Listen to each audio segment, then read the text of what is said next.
పరలోకముక్తి చెప్దాం.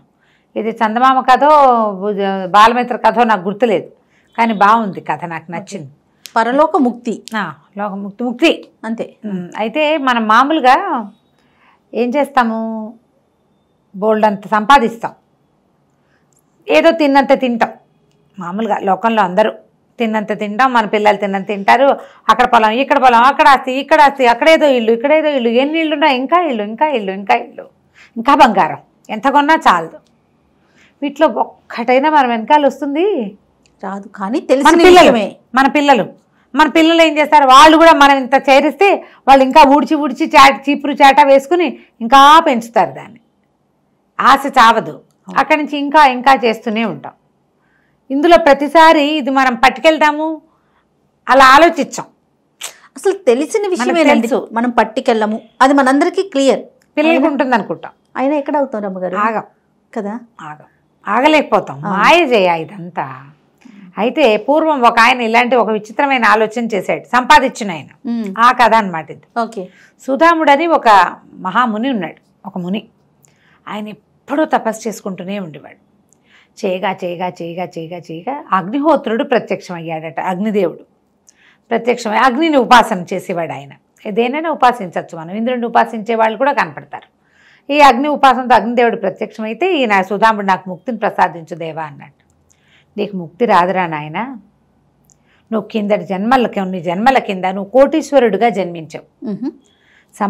సంపాదించి అదంతా అనుభవించలేక నా డబ్బంతా పరులపాలు అయిపోతుందేమో, ఇంకో జన్మెత్తి ఈ డబ్బుని అనుభవించాలన్న కోరికతోటి సముద్ర మధ్యంలో కుశద్వీపంలో ఒక నేలమాళిగ లాంటిది చేసి అందులో నువ్వు డబ్బంతా దాచిపెట్టావు.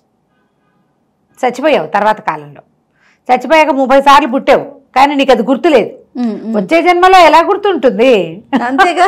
ఇప్పుడు సంపాదించే కోటీశ్వర్లు, అపర కుబేరులు వీళ్ళంతా ఈ జన్మలో తమ ఎంజాయ్ చేయడానికి తమ పిల్లల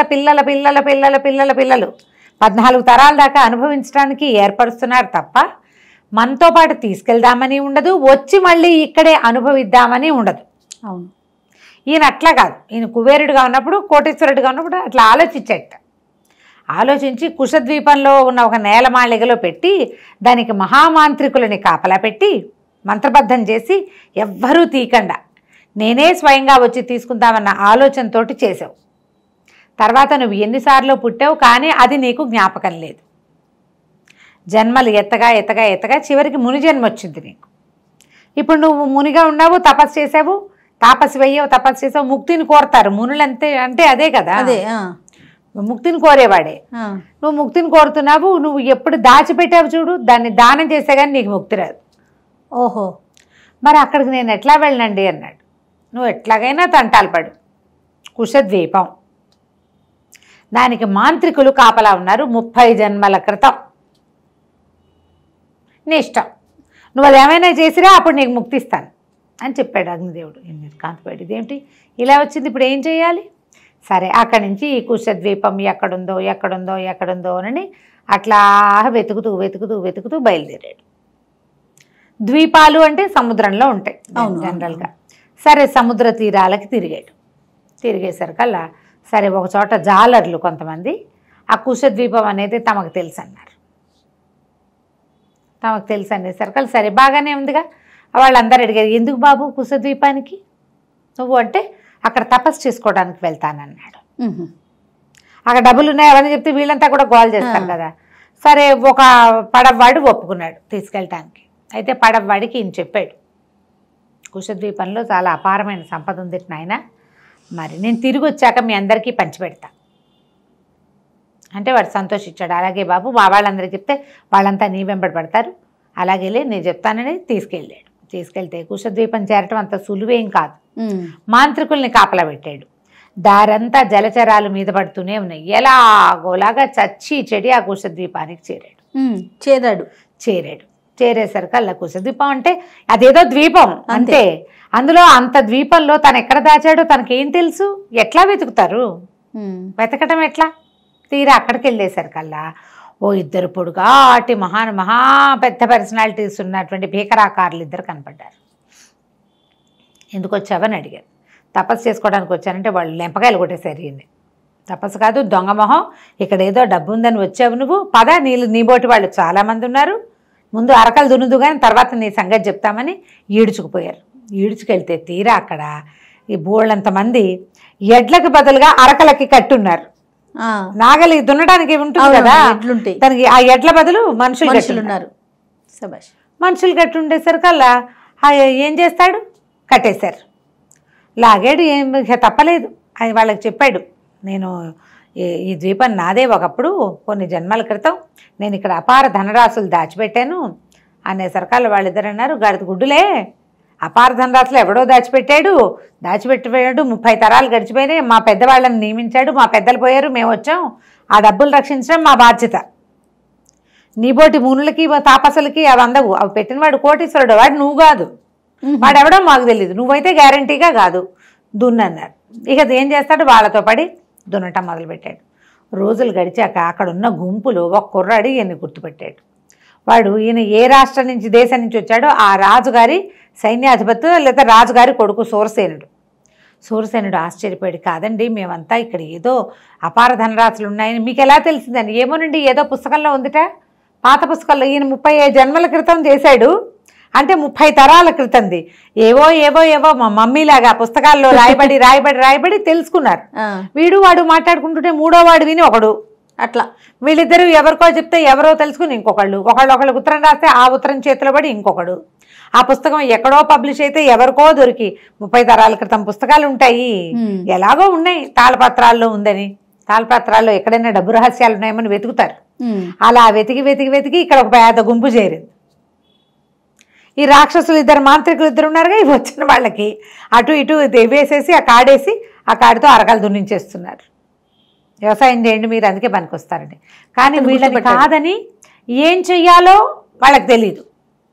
ద్వీపంలో ఉందని తెలుసు కానీ ద్వీపంలో ఎక్కడుంది ఏముంది ఏమీ తెలియదు.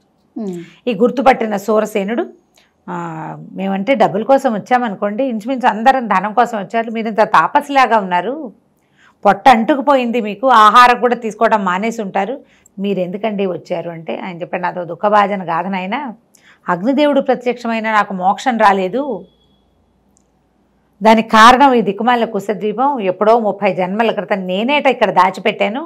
వాడు నిర్ఘాంతపోయాడు. సూరసేనుడు నిజమా అండి అన్నాడు. నిజం నాయన, దానికోసమే వెతుక్కుంటూ వచ్చా, లేకపోతే నాకు అన్నం కూడా అక్కర్లా, గుప్పెడు అన్నం అవసరం కూడా లేదు, ఈ వస్త్రాలు చూడు ఇవి కట్టుకుంటాను నేను, నాకెందుకు డబ్బు, ఆ డబ్బుని దానం చెయ్యాలి, అది ఇక్కడ లేకపోతేనే నాకు మోక్షం వస్తుంది అనేసరికి సూరసేనుడు అన్నాడు, ఎందుకో మీ మాట నమ్మాలనిపిస్తోంది నాకు, మరిద్దరం కలిసి వెతుకుదాం. పగలల్లా అరకలు కట్టి సాయంకాలం అవ్వగానే ఈ గుంపంతా ఓ చోట కూర్చుని అన్నాలు తినేవాళ్ళు. వీళ్ళిద్దరూ చల్లగా వెళ్ళి అట్లా అట్లా అట్లా అట్లా తిరుగుతూ తిరుగుతూ తిరుగుతూ వెళ్ళేవాళ్ళు. మరి ఏదో ఒకటి ప్రయత్నం చేయాలి కదా. ఈ లోపల తిరుగుతుంటే ఇతను బాగా లోపలికి వెళ్ళాక కొన్ని భవనాలు శిథిలమైపోయినవి అట్లా వాటిని గుర్తుపడుతున్నాడు ఆయన. ఇక్కడ ఒక భవనం ఉండేది, చాలా పెద్దది, నేనే కట్టించాను ద్వీపంలో, ఇక్కడ ఒక గుహ ఉండాలి, ఇది ఉండాలి, అది ఉండాలంటే రోజు కొంచెం కొంచెం కొంచెం కొంచెం చూసుకుంటూ తిరగ్గా తిరగ్గా తనకి గుర్తు కూడా వస్తుంది. లీలగా ఇదేనని అనిపిస్తుంది అనమాట. ఒక పురాతనమైన పాడుపడిపోయిన భవనము, దానికి లోపలగా ఉన్న ఒక గుహ. సరే అక్కడి నుంచి కొద్ది రోజులు అయ్యేసరికల్లా సూరసేనుతో కలిసి ఆ గుహలోకి ప్రవేశించేసాడు. అయితే మాంత్రికులు పసిగట్టేశారు, అమ్మ దొంగబడవా, నువ్వు కాస్త డబ్బులు తీసుకెళ్ళడానికి వచ్చావు, ఉండు నీ పని చెప్తాము అని మీదకి వచ్చారు యుద్ధానికి. వచ్చేసరికల్లా ఈయన అన్నాడు, అది కాదు, నా మాట అర్థం చేసుకోండి, నేను కాపలా పెట్టింది మిమ్మల్ని కాదు, అసలు నేను ఈ రూపంతో చెయ్యలా, ఇది నాకు ఇలా జరిగిందని అతను చెప్పినా వాళ్ళు వినిపించుకోవాలి, మాకు అదంతా తెలీదు, దీన్ని కాపలా కాయటం అంతే మేము. సరే నువ్వు ఈ డబ్బుతోటి చచ్చిపోదు కానీ లోపలికి వెళ్ళి మొత్తం చూసిరమ్మన్నారు. లోపలికి వెళ్తే కొన్ని కోట్ల కొద్ది ధనరాశులు ఉన్నాయి. అగ్నిదేవుడు అబద్ధం ఎందుకు చెప్తాడు? అక్కడి నుంచి ఏమన్నారు, సరే నువ్వు పరిగెత్తు, నువ్వు ఏదైనా దొంగ పని చేయకుండా నీకు శిక్ష వేయకూడదు, ఊరికే చూస్తే నిన్నేమలే, ఓ పెట్టుపుచ్చు పారిపో, నీ వెనకాల బాణం వేసి చంపేస్తాం, మా తప్పు లేకుండా, ఎవడైనా దీన్ని తీసుకుంటే చంపేయాలని ఆర్డర్ మాకు, లేకపోతే చంపం, నువ్వు పట్టుపో ఒకటి. సరే నేను చేశాడు, లోపలికి వెళ్ళి ఓ పెద్ద గిన్నె, దాని నిండా వజ్రాలు ఉన్నాయి, ఆ గిన్నె పుచ్చుకుని వచ్చాడు బయట. తప్పు చేస్తే శిక్ష ఇవ్వాలి, వీళ్ళ పద్ధతి అది. అక్కడి నుంచి ఇద్దరు అన్నారు నువ్వు వెళ్ళిపో, నీ వెనకాల నుంచి బాణం వేసి చంపేస్తాం మేమన్నారు. ఇద్దరు బాణాలు వేశారు. ఈ 2 బాణాలు ఈయనకి తగలకుండా వెనక్కి వెళ్ళి వాళ్ళిద్దరికే కూర్చుకున్నారు. డబ్బా ఆయనదే కదా, అతను దొంగతనం చేయట్లా. దొంగతనం అంటే ఏది, నీది నేను తీసుకుంటే దొంగతనం, నాది నేనే తీసుకుంటే దొంగతనం కాదుగా. అలా తప్పు చేయని వాడి మీదకి బాణం ఎక్కువ పెట్టినందుకు బాణాలు వెళ్ళి వెనక్కి వెళ్ళి గుచ్చుకుపోయినాయి వాళ్ళకి. ఓహో. ఇద్దరు భగ్గుమని మండి కాలిపోయారు. కాలిపోయేసరికి ఈ భవనం పెళ్ళలాడుతూ పక్కకు పడిపోయింది. ఏ గదిలో ఇతను ఇంత బంగారాన్ని డబ్బుని మణిమాణిక్యాలను నిక్షిప్తం చేశాడో ఆ గది ఇట్లా ప్రస్ఫుటంగా కనబడడం మొదలుపెట్టింది. సూర్యసేనుడు ఆశ్చర్యపడి అందరినీ పిలిచాడు. రండి రండి, ఆశపడద్దు, దీనికోసం నేను పక్కనే ఉన్నాడు సూర్యసేనుడు. ఆశపడద్దు, ఆ డబ్బంతా ఇయ్యింది. వాళ్ళందరికీ తెలిసింది ఇక్కడ జరుగుతున్నది ఏంటి. ఆయన ఏది ఇస్తే అది పుచ్చుకోండి అన్నాడు. అందరికీ దోసేళ్ల కొద్దీ పూసాడు దానంగా. వాళ్ళు ఆశపడలా, ఎందుకంటే అక్కడ ఎన్ని రోజుల నుంచో అక్కడ ఉండిపోయారు వాళ్ళు. అక్కడి నుంచి ఆ పడవ వాళ్ళు నది తీరానికి వచ్చి పడవ వాళ్ళకి సైజ్ చేశారు. అక్కడి నుంచి వీళ్ళతో ఈయంతో ఒక పడవవాడు వచ్చాడు కదా, వాడు దూరంగా లంగరేసుకుని ఉన్నాడు. ఎన్ని రోజులో ఉన్నాడు. ఈయన బతుకుంటాడో చచ్చిపోతాడో తెలియదు, కానీ వాడికి ఆశ అనమాట. ప్రతిరోజు వచ్చి చూసేవాడు ఇక్కడికి, ఎక్కడ దింపాడో అక్కడ దాకా వచ్చేవాడు. వీళ్ళు కనపడేసరికల్లా మనుషులు పడవాడు అందరినీ తన ఫ్రెండ్స్ని కేకేసుకొచ్చాడు.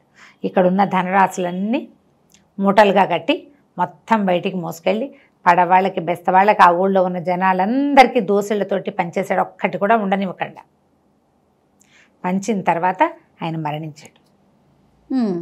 మరణించిన వాడికి అగ్నిహోత్రుడు ఏం చెప్పాడు, నీకు ముక్తి లభిస్తుంది అన్నాడు కదా. పంపకం అయిపోగానే ఈయన వెళ్ళిపోయాడు. సూర్యసేనుడికి చెప్పాడు, నాయన నాకు కాస్త ఇది చేసేసి అగ్ని సంస్కారం చేయి నాకు అని. ముందే సూర్యసేనుడికి పెద్ద వాటా ముట్టింది అతనితో పాటు ఉండటం వల్ల.